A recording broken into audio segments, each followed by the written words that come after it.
Lysing ring lift with a wet tip line is a good way to fish a nymph in heavy water like this. If the water is real deep, over about 4 feet, it just is not good enough to get the fly right on the bottom. So in this case, I'm going to use a full sinking line. Now this is a dark colored line usually, so you might have trouble seeing it. And to that, I'm going to attach a very short leader, 4 feet or less, to make sure that fly stays right down on the bottom.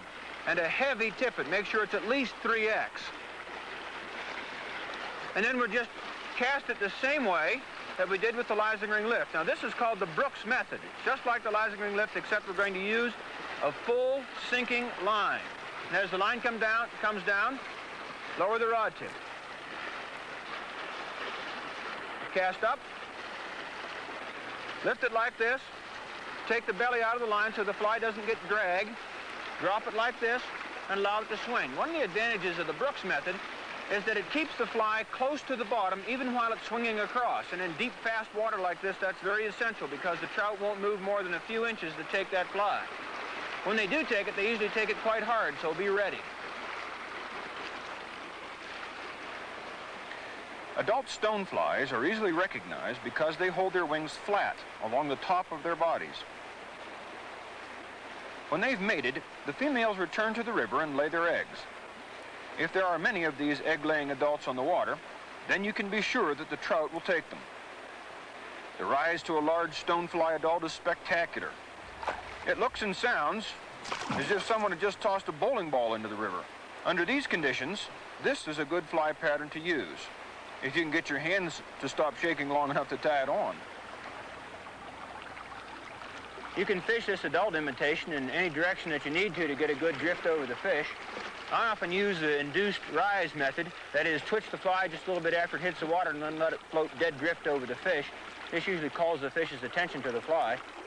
You can use any of the methods that I showed you earlier for the caddisfly to get this induced movement and then dead drift.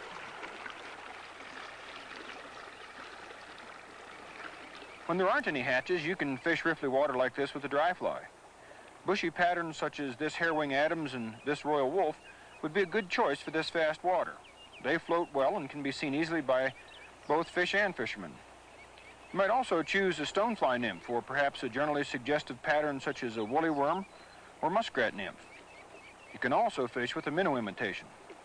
In most trout streams, there are good populations of sculpins. These squat, toady-looking fish are bottom dwellers and are a favorite forage item of the trout. This fly, the muddler minnow, is an unparalleled imitation of the sculpin. It's an effective fly no matter where you fish. Here are some other patterns that represent or suggest bait fish. If you want to increase your chances of catching a big fish, try these minnow imitations in early morning and late evening. I use a shorter leader for fishing streamer flies than I use for fishing dry flies, so I have to change leaders. Let me show you the knots that will allow you to rapidly change leaders. The first knot I'm going to show you is the nail knot. Let's assume that this heavy rope is the fly line. This is the end of it. Put the fly line in your hand. Next, we're going to put a brass tube in there.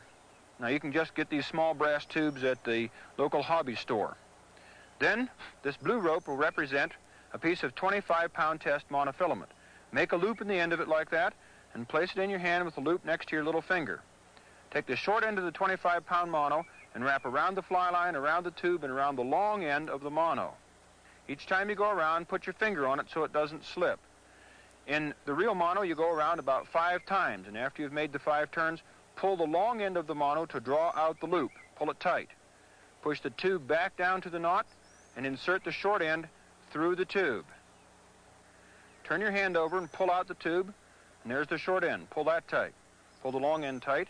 Hold the long and short end and draw it down very, very tight. Then clip off the short end of the mono and the short end of the fly line, and the nail knot is complete. Now that we have the 25-pound mono tied onto the fly line, we're going to come out here about a foot and tie a perfection loop.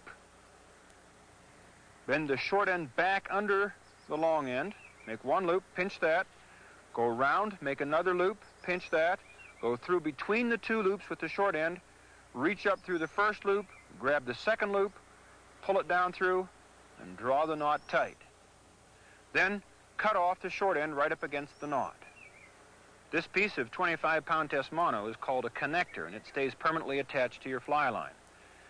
When you want to change leaders, you tie another perfection loop in the end of your leader, put that loop over the loop of the connector, then pull the end of the leader up through the loop, and they're joined.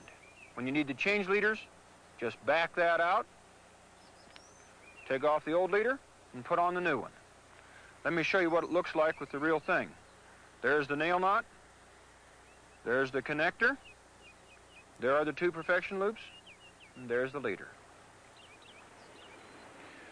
Well, now that I've got my leader changed, I can do a little streamer fishing.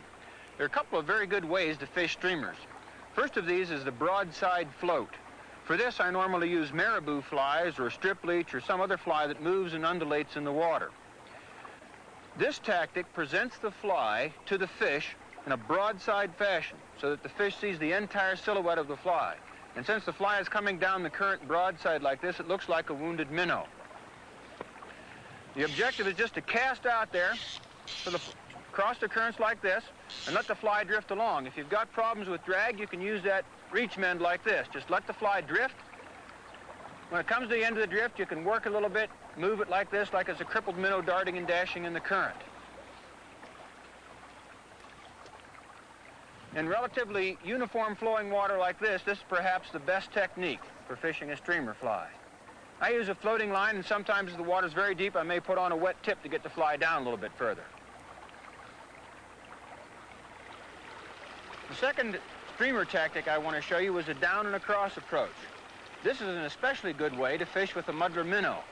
I like to use it when I'm fishing a well-defined feeding lane, such as along the edge of that rock over there. Just cast down and across and allow the currents to drag the fly back.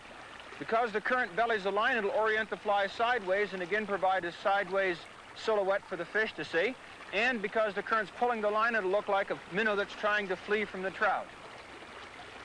If I'm fishing a well-defined current tongue like that, I'll make a cast, let it swing across, maybe jiggle the rod tip to make the fly pulse like a wounded minnow, then take one step down and repeat the process. And by doing this, simply fish right down that current tongue. And if there's a hungry trout waiting for a minnow there, he'll probably come and take a look at it. Doesn't matter if you're using the broadside approach or the down and across approach, but if you'll clamp a little piece of split shot on the leader and slide that right down against the head of the fly, that'll not only get the fly a little deeper, but it'll also give it a jigging action so that it moves like this in the water and looks more like a wounded minnow. Now let's see if we can get one.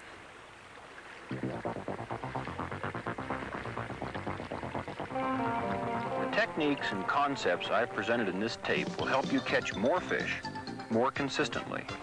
Practice them and adapt them to the waters you fish. Whether the fish are taking dry flies or whether you have to go down after them with a nymph or a streamer, you'll be better prepared to enjoy the full measure of this fascinating sport of fly fishing.